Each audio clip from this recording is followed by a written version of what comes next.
Controversias. Mormonas.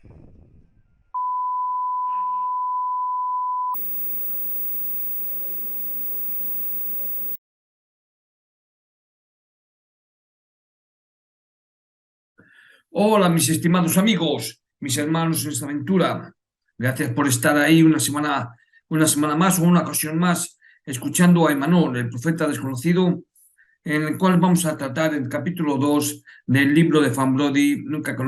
Nadie conoce mi historia, que es un libro en el cual esta mujer hizo la biografía de José Smith.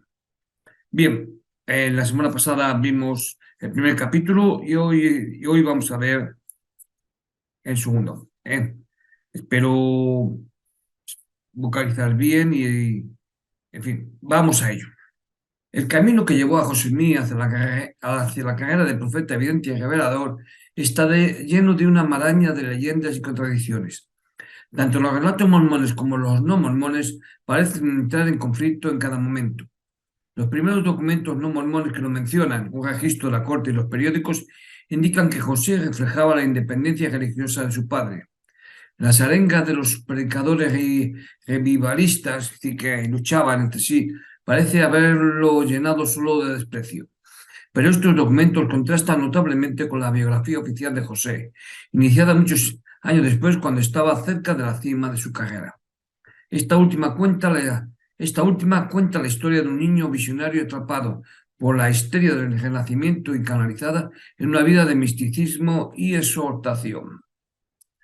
La evidencia, sin embargo, no deja ninguna duda de que, independientemente de los sentimientos internos de José, su reputación antes de organizar su iglesia no era la de un místico adolescente que meditaba sobre visiones, sino la de un simpático perdulario que era famoso por los cuentos y las artes necromáticas y que pasaba su tiempo libre dirigiendo una banda de holgazanes en la excavación de tesoros enterrados. Este comportamiento es confirmado por la descripción más fríamente objetiva del joven José que hasta ahora los historiadores han pasado por alto o ignorado. Esta descripción parece ser también el primer documento público que lo menciona. El documento, un registro de la Corte de marzo de 1826, cuando tenía 21 años, cubre su juicio en Bridge, Nueva York, bajo el cargo de ser una persona de conducta desordenada y un impostor. Bien, en la descripción dejaré el enlace de la evidencia en inglés sobre este hecho mencionado. ¿De acuerdo? Prosigamos. 4 años después de este juicio apareció el libro de Mormón de José, en el que los editores locales de Palmira, que antes nunca lo habían considerado digno de ser comentado, comenzaron a explorar los caprichos de su juventud. Perdón. En 1833, cuando la iglesia de José estaba ganando rápidamente notoriedad y poder, un mormón descontento llamado Culbut recorrió Palmira y Manchester solicitando declaraciones juradas de más de 100 personas que habían conocido a José antes que comenzara su carrera religiosa. Bueno, sobre este hombre que acabo de hablar, Culbut, voy a compartir pantalla para que veáis una referencia a algo de ello, más, es decir, voy a compartir pantalla para que lo veáis. Es decir, de este hombre, pues está este documento que lo pondré en la descripción. ¿eh? Es un documento que podéis descargaros. Vamos a pinchar en una descarga. Y dice por qué José Smith denunció al doctor Pilatus Hulbut. Que es este hombre. El documento está en inglés. Y luego hay otro documento en el que se vea. Es decir, voy a compartirlo también con vosotros ese documento. Vea, es la cronología de este hombre, para que lo veáis. También pondré en la descripción el enlace de este, ¿ves? Aquí está en español, eso sí. Y y la cronología 1800, esta es 1809 hasta 1831, pero vamos, luego va por años hasta su defunción, ¿vale? Y bueno, pues prosigamos pues con la cosa. Estos testimonios jurados, publicados por Herbert D. Howard en 1834 en un libro vitriólico antimormón llamado Mormonism Unvalid, voy a compartiros eh, a este hombre para que le veáis cómo es, ¿de acuerdo? Bueno, aquí hoy os pongo a este hombre. Este es el personaje de que estamos hablando y voy ahora a compartiros y este es el libro del que estamos hablando de Cuenta Mormonismo Unvalid, para que veáis que tiene una prueba de su existencia. ¿Eh? También hay una prueba del anterior personaje, es que se le perdió la cartera, ¿eh? Se le perdió la cartera y entonces eh, hay pruebas de ello y voy a, voy a ponerlo para que veáis que una otra prueba de existencia de este hombre y del año, para que veáis. Bien, este es el anuncio que puso este hombre el doctor Pitius Hultburg en la ciudad de Jamestown. Bueno, que se le perdió la cartera y aquí su nombre y la fecha, una prueba de la fecha y de la veracidad de los hechos. Bien, es decir, vamos allá. Entonces, estábamos diciendo que estos testimonios jurados publicados por Herbert de Hoover en 1834 en un libro vitriólico antimormón llamado Mormonism Unvalid, que habéis visto, que os acabo de enseñar, pueden haber tenido un toque de la parcialidad del hombre que los recogió, pero corroboraron y complementaron el registro judicial y los editoriales de Dogberry, es decir, de cuando le arrestaron a José Smith. Dado que la historia que relatan de los años de la adolescencia de José Smith se ve corroborada por ciertas misiones en su propia autobiografía y en la ingenua biografía dictada por su madre, es posible reconstruir la juventud de José con bastante precisión. De forma significativa, el primer boceto de José Smith sobre sus primeros años tomó la forma de una disculpa por sus indiscreciones de juventud. Poco después de la aparición de Mormonism, es decir, el documento este que habéis visto antes, escribió una réplica en el periódico de su iglesia. A la edad de 10 años, la familia de mi padre se trasladó a Palmira, Nueva York, donde y en las cercanías de la cual viví, es decir, fue mi lugar de residencia hasta que tuve 21 años, la última parte en la ciudad de Manchester. Durante este tiempo, como es común a la mayoría o a todos los jóvenes, caí en muchos vicios y locuras, pero en vista de que mis acusadores se han adelantado para acusarme de ser culpable de graves e indignantes violaciones de la paz y el buen orden de la comunidad, tomo la ocasión para comentar que, sin embargo, como he dicho antes, como es común a la mayoría o a todos los jóvenes, caí en muchos vicios y locuras. No lo he hecho ni puede sostenerse en verdad que sea culpable de agraviar o herir a algún hombre o sociedad de hombres, y aquellas imperfecciones a las que aludo y por las que a menudo he tenido ocasión de lamentarme por una mente ligera y demasiado a menudo vanidosa, exhibiendo una conversación vacua y trivial. Aunque 51 vecinos de José firmaron una declaración jurada acusándolo de carecer de carácter moral y ser adicto a hábitos viciosos, no hay evidencia de que el vicio fuera parte de su naturaleza y su disculpa puede ser aceptada en todo su valor. En realidad, era un joven gregario, alegre e imaginativo, nacido para el liderazgo, pero obstaculizado por la escasa educación y la pobreza absoluta. Talentoso, más allá de sus hermanos o amigos, Estaba impaciente con sus modestas esperanzas y fantasías rutinarias. Astuto, ambicioso y dotado de una imaginación sin límite, soñó con escapar a un ilustre y próspero futuro, porque José no estaba destinado a ser un granjero laborioso atado a la tierra por hábito o por amor al recurrente milagro de la cosecha. Detestaba el arado como solo el hijo de un granjero puede hacerlo, y miró con desesperación la temible hipoteca que nublaba su futuro. Hay, por supuesto, una mina de oro o un tesoro enterrado en cada casa hipotecada. Da igual que el agricultor lo busque o no, está ahí rondando sus pensamientos cuando la carga de la deuda es de lo más insoportable.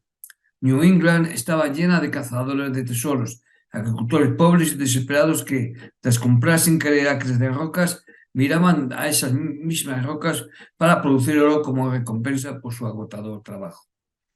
Podríamos nombrar, si nos complace, dijo un seminario de Vermont, al menos 500 hombres respetables que la simplicidad y sinceridad de sus corazones cree que hay inmensos tesoros escondidos en nuestras Grey Mountain, muchos de los cuales han dedicado años de trabajo y perseverancia en la excavación de la zona. Para conocer un poco más de esto de Grey Mountain, lo de las piedras, os invito a que veáis el primer capítulo para que comprendáis quizá un poco mejor. Cuando estos hombres emigraron al oeste, trajeron consigo todo el folclore de los buscadores de dinero, los hechizos y encantamientos, la rama del avellano de brujas, es decir, la vara de Zaori y la vara mineral. Pero mientras que en las Green Mountains no se encontraba más que un arijo ocasional de dinero falso, el oeste de Nueva York y Ohio eran ricos en reliquias indias. Cientos de túmulos funerarios se aplicaban en el paisaje con esqueletos y artefactos de piedra, cobre y a veces planta martillada. Había 8 de estos túmulos en un radio de 19 kilómetros de la granja de los Smith. De hecho, solo una curiosidad saciada habría impedido que cualquiera de los muchachos de la familia escarbara por lo menos una vez en sus superficies bacheadas, e incluso el padre sucumbió al entusiasmo local y probó suerte con una rama de avellano de brujas.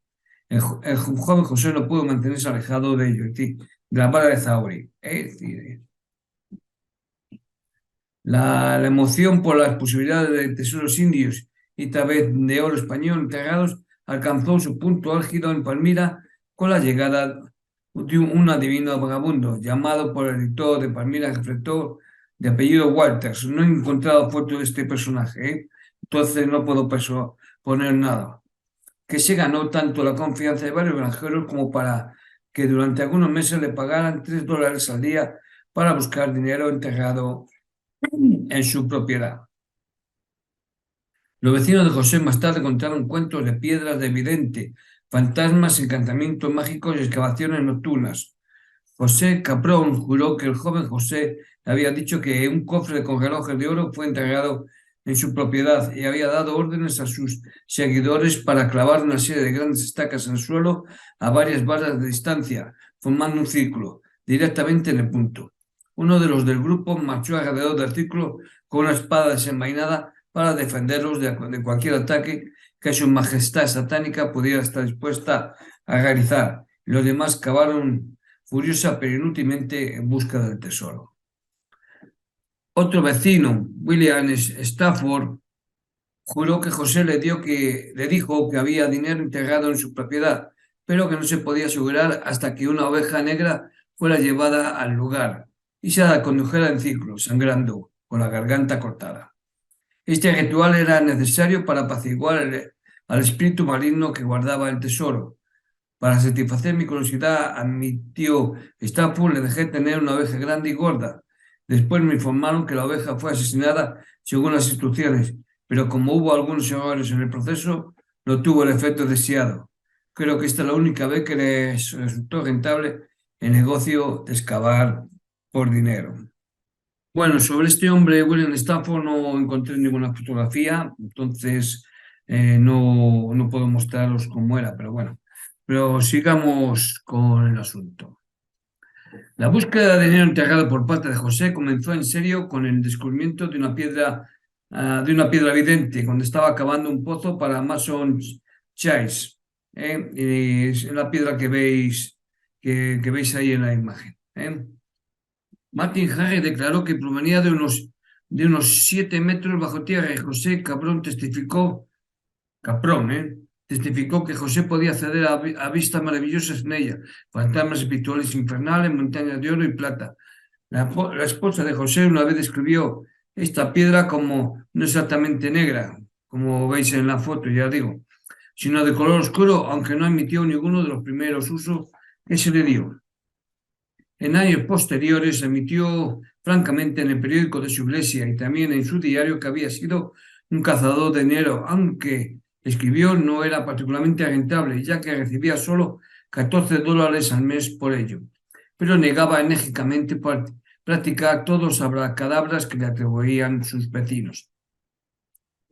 Quisiera puntualizar o señalar que mirar cristales es una vieja profesión y ha sido una profesión de honor. Los egipcios miraban fijamente un charco de tinta, los griegos un espejo, los aztecas un cristal de cuarzo y los europeos una hoja de espada o una copa de jerez, cualquier superficie translúcida que hiciera que los ojos se desdibujaran con una larga mirada. Cuando José Smith comenzó a usar su piedra evidente, empleó el folclore familiar rural de Estados Unidos. Los detalles o rituales y encantamientos no son importantes porque eran comunes. Y José dejó de buscar dinero cuando tenía 21 años por una profesión mucho más emocionante. Cuando en años posteriores José Smith se había convertido en el venerado profeta de miles de mormones, comenzó a escribir una autobiografía oficial en la que su relato de los años de adolescencia difería sorprendentemente del breve bosquejo que había escrito en 1834 en respuesta a sus críticos. Aquí no hubo disculpas, sino el comienzo de una epopeya. Cuando tenía 14 años escribió, le preocupaban los resurgimientos religiosos en el vecindario y fue al bosque para buscar la guía del Señor. Era la primera vez en mi vida que hacía tal intento, porque en medio de toda mi ansiedad, hasta ahora no había procurado orar vocalmente. Me arrodillé y empecé a elevar a Dios en deseo de mi corazón. Apenas lo hube hecho cuando súbitamente se apoderó de mí una fuerza que me dominó por completo y surtió tan asombrosa influencia en mí que se me trabó la lengua, de modo que no pude hablar. Una densa oscuridad se formó alrededor de mí y por un momento me pareció que estaba destinado a una destrucción repentina.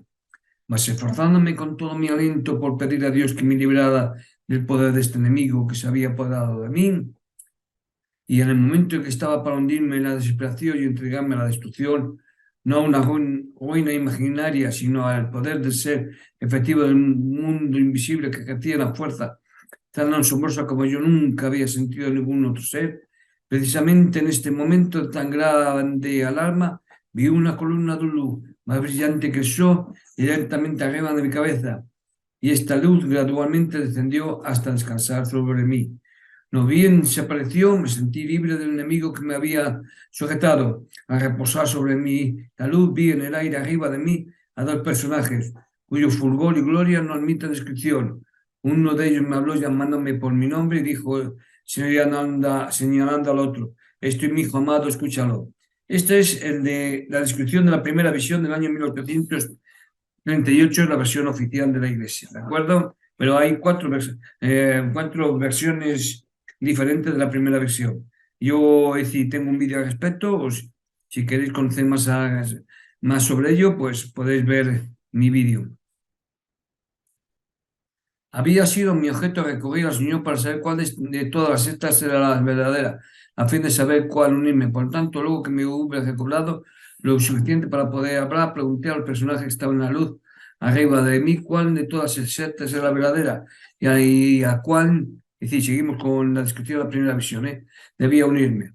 Se me contestó que no debía unirme a ninguna, porque todas estaban en error. Y el personaje que me habló dijo que todos sus credos eran una abominación a su vista, que todos aquellos profesores se habían pervertido, que con sus labios me ahogan, pero su corazón lejos está de mí. Enseñan como doctrina los mandamientos de los hombres, teniendo apariencia de piedad, mas negando el poder de ella. De nuevo me mandó que no me uniera a ninguna de ellas, y muchas otras cosas me dijo que no puedo escribir en esta ocasión. Cuando otra vez volví en mí, me encontré de espaldas mirando hacia el cielo. Misiones menores que esta eran comunes en el folclore de la zona. Elías Smith El famoso predicador disidente de Vermont, a la edad de 16 años, había tenido una experiencia sorprendentemente similar en los bosques cerca de Boston, Woodstock, cuando vio al Cordero sobre el monte Sion y una brillante gloria en el bosque. John Samuel Thompson, que enseñaba en la Academia de Palmira en 1825, había visto a Cristo descender del firmamento en el resplandor de brillo que superaba en 10 veces el brillo del sol meridiano, y le había oído decir: te ordeno que vayas y le digas a la humanidad que he venido y que todos los hombres griten victoria. Pero Thompson nunca había descrito esto como algo más que un sueño, y como estos ejemplos hay muchos más que no vamos a enumerar. Pero su propia visión, descrita por José Smith 18 años después del evento, claramente empequeñeció todas estas experiencias. Naturalmente, uno esperaría que la prensa local le diera una publicidad considerable en el momento en que supuestamente ocurrió. Y la autobiografía de José, de hecho, llevaría a creer que su visión de Dios Padre y su Hijo había creado una sensación en el vecindario. Sin embargo, no tardé en descubrir que mi relato había despertado mucho prejuicio en contra de mí entre los profesores de religión, y fue la causa de una fuerte persecución cada vez mayor. Y aunque no era yo sino un muchacho desconocido apenas entre los 14 y 15 años de edad, y tal mi posición en la vida que no era un joven de importancia alguna en el mundo, sin embargo, los hombres de elevada posición se fijaban en mí lo suficiente para agitar el sentimiento público en mi contra y provocar con ello una escarnizada persecución. Y esto fue general entre todas las sectas. Todos se unieron para perseguirme. Y esto es bien después de cuando cuenta en el relato en su autobiografía, ¿eh? Ojo, estoy hablando de su autobiografía. Después dice, básicamente explica que después de ver la visión y contarlo y hacerlo saber, pero no hay constancia de ello, ¿eh? Repito, no hay constancia de ello hasta 1842, y en 1838 escribió esta versión, y en 1842 básicamente ya fue cuando se empezó a dar énfasis a esto de la primera visión. Hasta entonces nadie conocía de ello. Él sí, yo vio registro de ello, el primero en 1832, que fue la primera vez que él hizo, bueno, ya lo veis el vídeo sobre la primera visión. Bueno, continúo. Curiosamente, sin embargo, los periódicos de Palmira, que en años posteriores le dieron mucha publicidad desagradable, no prestaron atención a la visión de José en el momento en que se suponía que había ocurrido, es decir, esto ocurrió en 1820.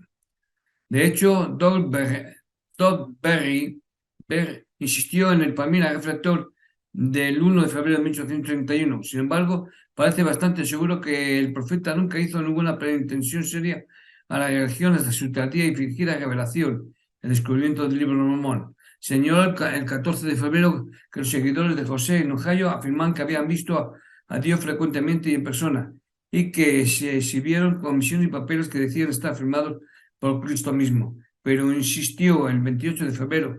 Es bien sabido que José Smith nunca pretendió tener ninguna comunión con ángeles hasta un largo periodo después del fingido hallazgo de su libro. El primer boceto autobiográfico publicado por José en 1834 no contenía ningún indicio de un acontecimiento que, de haber ocurrido, había sido la experiencia más estremecedora de toda su juventud. Pero hay dos versiones manuscritas de la visión entre 1831 y la de 1832, y el relato publicado en las Remarkable Vision de Orson Pratt en 1840, que indican que sufrió una notable evolución de detalle. El anterior, que José dictó en 1831-32, declaró que en el año 16 de mi vida el Señor abrió los cielos sobre mí y vi al Señor, una persona. Para 1835 esto había cambiado a una visión de dos personajes, una columna de fuego sobre su cabeza y muchos ángeles. En la versión publicada, los personajes se habían convertido en Dios Padre y su Hijo Jesucristo, y los ángeles habían desaparecido. La edad de José había cambiado a 14 años. Aunque la fecha final del comienzo de la misión de José se fijó en 1820, hay evidencia de que su madre y sus hermanos Jairo y Samuel aparentemente no dejaron de ir a su iglesia presbiteriana hasta septiembre de 1826. Lucy Smith, al escribirle a su hermano en 1831 los detalles completos del libro de Mormón y la fundación de la nueva iglesia, no dijo nada sobre la primera visión. La primera historia mormona publicada, comenzada por Olivier Caldere con la colaboración de José en 1834, la ignoró por completo, afirmando que la excitación religiosa en el área de Palmira ocurrió cuando él tenía 17 años, no 14. Caldere describió el comienzo de la vida visionaria de José en septiembre de 1823, con la visión de un ángel llamado Moroni, que según se dijo, dirigió a José al descubrimiento de las planchas de oro ocultas. Es significativo que en años posteriores algunos de los parientes cercanos de José confundieron la primera visión con la del ángel Moroni. Recordad, la primera vez que José Smith habló sobre la aparición del ángel Moroni no se llamaba Moroni, se llamaba Nefi. Cuando José comenzó su autobiografía en 1838, no estaba escribiendo sobre su propia vida, sino sobre alguien que ya se había convertido en el profeta más célebre del siglo XIX, y estaba escribiendo para su propio pueblo. Los recuerdos siempre se distorsionan por los deseos, pensamientos y, sobre todo, las obligaciones del momento. Si algo sucedió esa mañana de primavera de 1820, pasó totalmente desapercibido en el pueblo natal de José y aparentemente ni siquiera quedó grabado en la mente de los miembros de su propia familia. La impresionante visión que describió en años posteriores fue probablemente la elaboración de algún sueño medio recordado, estimulado por la excitación del primer resurgimiento y reforzado por el rico folclore de visiones que circulaba en su vecindario. O puede haber sido una pura invención creada algún tiempo después de 1830, cuando surgió la necesidad de una magnífica tradición para anular las historias de sus adivinaciones y de sus excavaciones de dinero. Las imágenes oníricas llegaban con facilidad a este joven, cuya imaginación era tan libre como todo el oeste. Un nativo, al escribir sus impresiones del muchacho en años posteriores, reconoció ciertos talentos positivos. José tenía un poco de ambición y algunas aspiraciones muy loables. El intelecto de la madre brillaba en él débilmente, especialmente cuando nos ayudaba a resolver algunas cuestiones portentosas de ética moral o política en nuestro club de debate juvenil, que trasladamos a la vieja escuela roja de la calle Durfer, para deshacernos de los críticos que solían caer sobre nosotros en el pueblo. Y posteriormente, después de atrapar una chispa de metodismo en la reunión del campamento, lejos en el bosque, en la carretera de Viena, era un exhortador muy pasable en las reuniones de la tarde. Este es un relato no mormón que indica que José Smith, a pesar de su entusiasmo por la nigromancia, no era inmune a la excitación religiosa que periódicamente recorría a Palmira. Su madre escribió que desde el principio se negó rotundamente a asistir a las reuniones de campamento, diciendo: puedo tomar mi Biblia e ir al bosque y aprender más en 2 horas de lo que se puede aprender en una reunión de 2 años, si vas todo el tiempo. Pero está claro que él estaba muy alerta a las diferencias teológicas que dividían a las sectas y estaba genuinamente interesado en las controversias, aunque despreciaba el sectarismo. Le gustaba predicar porque le daba una audiencia, y esto era tan esencial para José como la comida. Daniel Hendricks, que ayudó a preparar la tipografía para el libro Mormón, escribió una vez que José tenía un estilo jovial, tranquilo y despreocupado, que le hizo ganar muchos amigos y queridos. Era un buen conversador y había sido un buen orador si hubiese tenido la formación necesaria. Era conocido entre los jóvenes con los que me asocié como un romántico nato. Nunca conocí a un hombre tan ignorante como José, que tuviera una imaginación tan fértil. No podía contar una ocurrencia común en su vida diaria sin adornar la historia con su imaginación. Sin embargo, recuerdo que se afligió un día cuando el viejo párroco Reed le dijo a José que iba a ir al infierno por sus hábitos mentirosos. El mismo José hablaba con frecuencia de su temperamento alegre nato, y es evidente que desde muy joven fue un joven amistoso y divertido que se deleitaba en actuar ante sus amigos. A los 17 años era larguirucho y fornido, de 1,80 m de estatura y moderadamente guapo. Su pelo, que había pasado del color rubio al marrón claro, le caía exuberante en la frente. Incluso a esta edad había algo convincente en su porte, y los hombres mayores escuchaban sus historias medio dudosos, medio respetuosos. Nunca le faltaron seguidores. Su imaginación se desbordaba como arroyo en crecida. Cuando miraba fijamente en su cristal y veía oro en cada colina, de forma extraña, escapaba de la pesadez del trabajo agrícola hacia una gloriosa opulencia. Si hubiera sido capaz de continuar su educación, sometiendo su imaginación plástica y su tremendo talento dramático a la disciplina y el moldeamiento, su vida nunca habría tomado el giro exótico que tomó.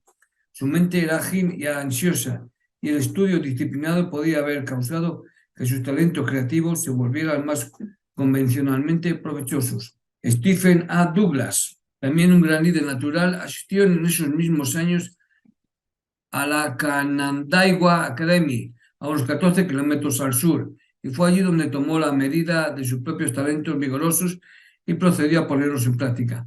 Probablemente los dos no se conocieron en su juventud, pero cuando sus caminos se cruzaron un año más tarde en Illinois, los dos hombres se habían convertido, cada uno a su manera, en las figuras más célebres de la frontera del Mississippi.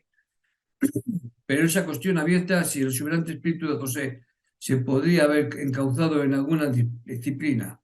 Solo tuvo una escolaridad formal limitada después de dejar New England, y como nunca tuvo una verdadera perspectiva de sus propios dones, probablemente se inclinó a considerarlos más anormales o sobrenaturales de lo que realmente eran. Lo que realmente era una extraordinaria capacidad de fantasía que con un entrenamiento adecuado podía incluso haberlo convertido en un escritor de novelas.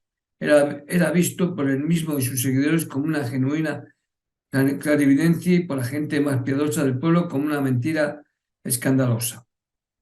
Cuando José tenía 18 años, su hermano mayor Alvin murió en una repentina y terrible agonía, por lo que su madre describió como una sobredosis de calomelanos prescrita por un médico para curar un trastorno estomacal. Lucia Smith, en su narración, mencionó la muerte brevemente y casi filosóficamente, ya que se había pasado 20 años para mitigar su dolor, pero omitió por completo su curiosa secuela. Alvin no había ido a la iglesia y el ministro que predicó su sermón fúnebre insinuó muy fuertemente que se había ido al infierno. La rabia de la familia contra el párroco apenas se había enfriado cuando oyeron el rumor de que el cuerpo de Alvin había sido exhumado y disecado.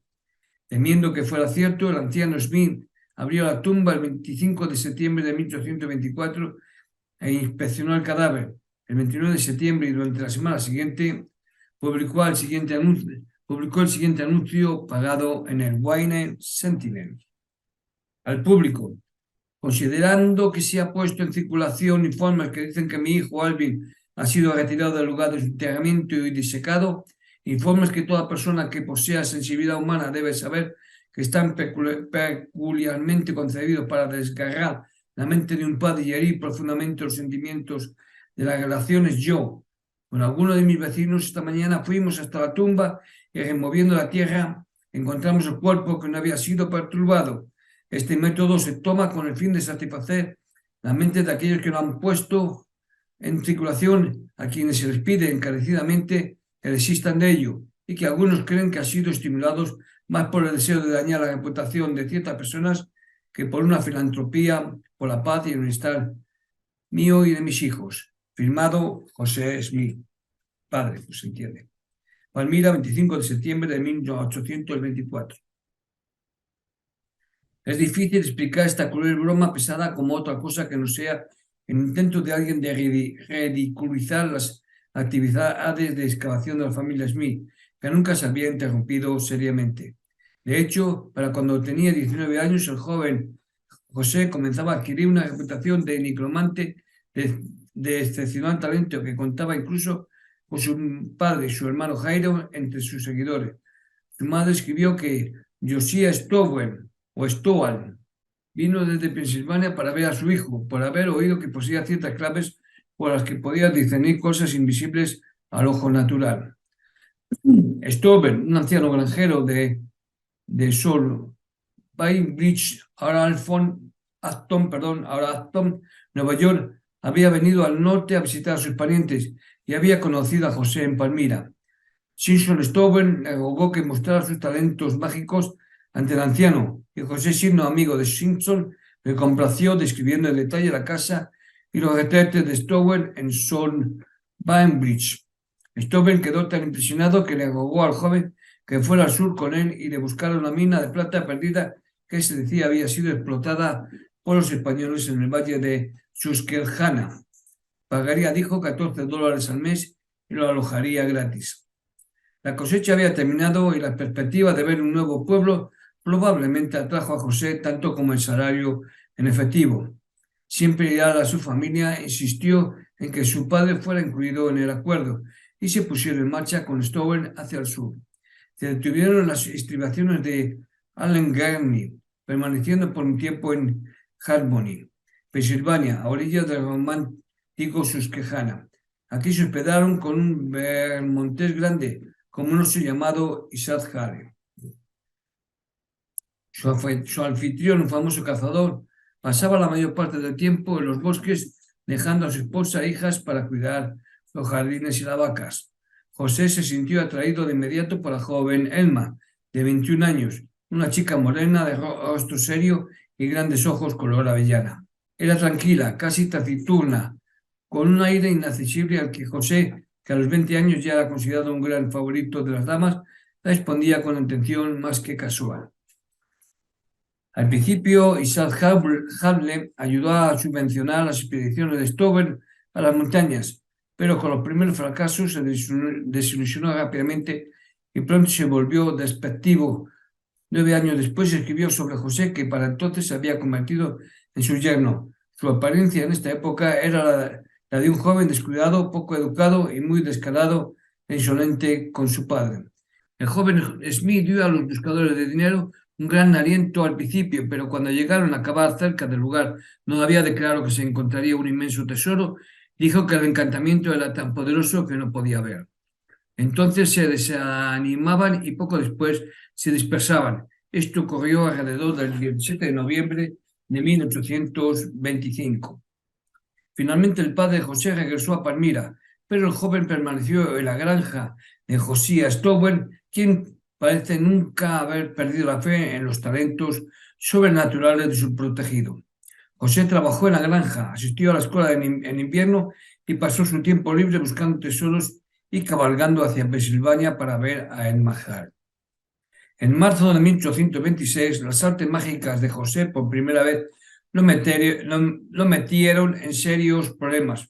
Uno de los vecinos de Stower, Peter Bigman, que no tengo foto de él, consiguió una orden de arresto contra el joven por alterar el orden público y ser un impostor.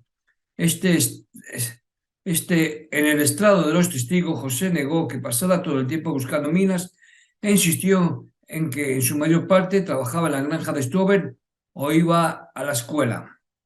Admitió, sin embargo, que tenía cierta piedra que había mirado ocasionalmente para determinar dónde estaban los tesoros escondidos en las entrañas de la tierra, que profesaba decir de esta manera dónde estaban las minas de oro o a una distancia bajo tierra, y que había buscado al señor Stover varias veces y le informó dónde podía encontrar esos tesoros. Y el señor Stover se había dedicado a excavar para encontrarlos, que en Palmira pretendía decir, mirando esta piedra, el lugar de Pensilvania donde estaba enterrado el dinero acuñado, y que mientras estaba en Palmira había averiguado frecuentemente de esta manera dónde estaban los bienes perdidos de diversas clases, que ocasionalmente habían tenido el hábito de mirar a través de esta piedra para encontrar objetos perdidos durante 3 años, pero que últimamente había renunciado a ellos debido a que dañaban su salud, especialmente sus ojos, y los hacían doler, que no promovía negocios de este tipo, que siempre había negado tener algo que ver con estos negocios. Stowen defendió a José con gran vigor, insistiendo en que sabía positivamente que éste podía ver valiosos tesoros a través de la piedra. Una vez el joven le dijo que cavara en las raíces de un viejo tocón, prometiéndole que encontraría un cofre con dinero y una pluma de cola. A una profundidad de 1,5 metros había descubierto la pluma de cola, solo para descubrir que el dinero se había movido hacia abajo. Su testimonio, por muy bien intencionado que fuera, le hizo al prisionero más daño que bien. Los parientes de Stoven atacaron a José amargamente y el tribunal lo declaró culpable, aunque la sentencia que finalmente se dictó no consta en el acta. Es decir, eso lo habéis visto en las fotografías que he puesto antes. La historia de Oliverio Calderi, el único relato mormón que menciona este juicio, negaba que José hubiera sido encontrado culpable. Una persona muy entrometida, escribió Calderi, se quejó de él como alternador del orden público y lo llevó ante las autoridades del condado, pero al no haber ninguna causa de acción, fue honorablemente absuelto.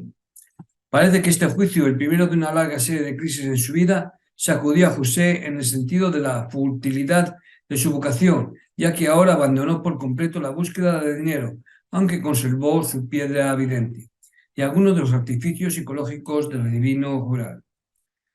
Puede ser que esta renuncia venga en parte de la desilusión de su propia magia. Está claro que José no quería hacer una profesión de vida en Blanda Walters. Quizá dejó el engaño y el artificio justo cuando su vacuidad se hizo más evidente para él. Quizá su renuncia se debió enteramente a Elman Hare. Pero no podía abandonar su desenfrenada fantasía y su amor por el teatro que le había atraído a la nigromancia en primer lugar. Después del juicio permaneció durante algunos meses con Stowell, pues ahora estaba muy enamorado y no quería volver a Palmira sin llevarse a Elma como esposa. Pero Isaac Hale, que consideraba a José un impostor barato, se negó rotundamente cuando le pidió la mano de ella y lo echó de casa. José ahora hacía visitas clandestinas cada vez que Hal iba de caza y le rogaba a la chica que se escapara con él. Escéptica, insegura de él y preocupada por su futuro, dudó. Pero solo había unas 200 personas en Harmony y ella despreciaba la dispersión de hombres elegibles en el pueblo. Ahora se acercaba a los 23. Puede que se sintiera amenazada por la soltería. Además, José tenía todo el ardor de un joven de 21 años, pero sin la habitual falta de articulación. Ella estaba salvajemente enamorada de él. Era grande, poderoso y, según los estándares ordinarios, muy guapo, excepto por su nariz que era aguileña y prominente. Sus grandes ojos azules estaban bordeados por pestañas fantásticamente largas que hacían que su mirada pareciera velada y ligeramente misteriosa. Emma a lo mejor se dio cuenta rápidamente de lo que muchos de sus seguidores más tarde creyeron que tenía una causa sobrenatural, que cuando hablaba con una intensa sensación la sangre se drenaba de su cara, dejando una palidez espantosa, casi luminosa. Por mucho que ella desaprobara su búsqueda de dinero, debe haber tenido fe en su perspicacia en los misterios que la gente común no podía comprender. No necesitaba que nadie le dijera que no era un hombre común. Stobben, que estaba encariñado con la pareja y ansioso por promover su matrimonio, arregló que Emma visitara a José en su casa en South Banbridge. El 18 de enero de 1827 se casaron en secreto en la casa del señor Tower. Después de la ceremonia partieron a Manchester para vivir con los padres de José. 8 meses después volvieron a Harmony para desafiar a la ira de Isaac Hale y para obtener algunos muebles y ganados que Emma poseía en su propio nombre. Como José no tenía carro contrató a Peter Ingersoll para que los llevara hasta allí, y es a él a quien le debemos una descripción de la reunión. Hal se encontró con la pareja en un torrente de lágrimas. «Me has robado a mi hija y te has casado con ella», exclamó. «Preferiría haberlas seguido hasta la tumba. Te pasas el tiempo cavando en busca de dinero, fingiendo ver una piedra y así intentas engañar a la gente». José lloró, dijo Ingersoll. Reconoció que no podía ver en piedras ni ahora ni nunca y que sus anteriores pretensiones en ese sentido eran todas falsas. Prometió entonces abandonar sus viejos hábitos de cavar por dinero y mirar en las piedras. Algo conciliado, Han le dijo a José que si se mudaba a Pensilvania y trabajaba para vivir, le ayudaría a entrar en el negocio, y a esto José accedió. Pero había una gran impaciencia en este joven que hacía del desbroce de la tierra una labor odiosa. En realidad había terminado con la excavación de dinero, pero si se había desilusionado con la profesión, había conservado una fe magnífica en sí mismo. En los siguientes 5 años, José salió del mundo de la magia para entrar en el mundo de la religión. Se transformó de un humilde nigromante en un profeta rodeado no solo de una clientela, sino de seguidores entusiastas con propósitos ideales comunes. Bueno, sobre este personaje mencionado llamado Peter Ingersoll, la descripción dejaré un enlace acerca de su testimonio relacionado con Pepillo Smith. Bien, pues y hasta aquí el capítulo 2, Tesoros en la Tierra. En la próxima semana espero hacer el capítulo 3. Gracias por ver este vídeo. Soy Emmanuel, el profeta desconocido, y este ha sido el capítulo 3, digo 2, capítulo 2 de, de la biografía de José Smith, titulada Nadie conoce mi historia, escrita por Fawn Brody, y que la Iglesia, la corporación Chud no aprueba, y eso que es una biografía extraordinaria de una mujer que fue reconocida y que logró grandes premios, no solamente en esta biografía, sino en otras biografías. ¿Eh? Gracias de nuevo y nos vemos. Feliz semana, pasadlo bien, ser buenos. Hasta pronto.